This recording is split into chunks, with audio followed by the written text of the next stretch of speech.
Hello everyone.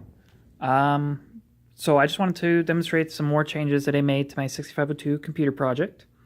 Now in my last video, you'll remember that I discussed creating combinational logic for decoding my address and data lines into 7-segment display 7-segment display lines for hex characters. I figured that would clean up the board a little bit because my very first video, you'll remember that I had a bunch of LEDs for displaying things, and it was kind of hard to read, and it was really messy. So I wanted to use 7-segment displays to just kind of clean things up. So you can see that I have two separate breadboards that I am using to do the decoding.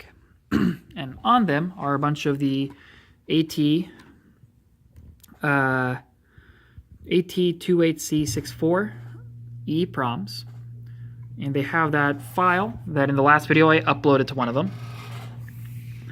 And basically it's taking in every 4 bits of the address lines and the data lines and decoding them into hex characters.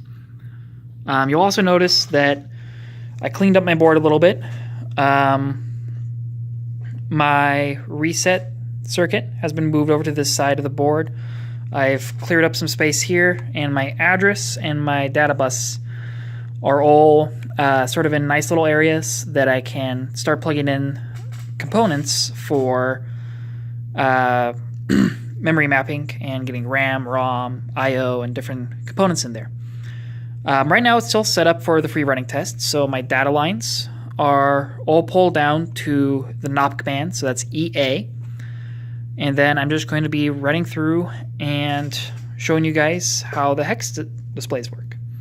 So I'm going to go ahead and turn on the circuit so you can see that it jumps out to FF. Now it's cycling through all the addresses.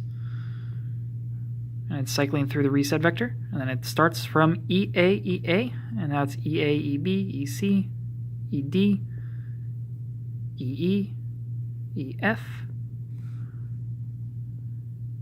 and then EAF1, EAF2, and it's going to just keep cycling through all the addresses.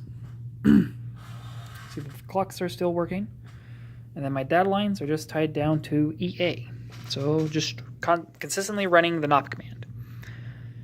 And that's about it. In my next video, I'll be constructing the memory decoding logic, and I'll implement RAM and ROM so that way it can start running some programs.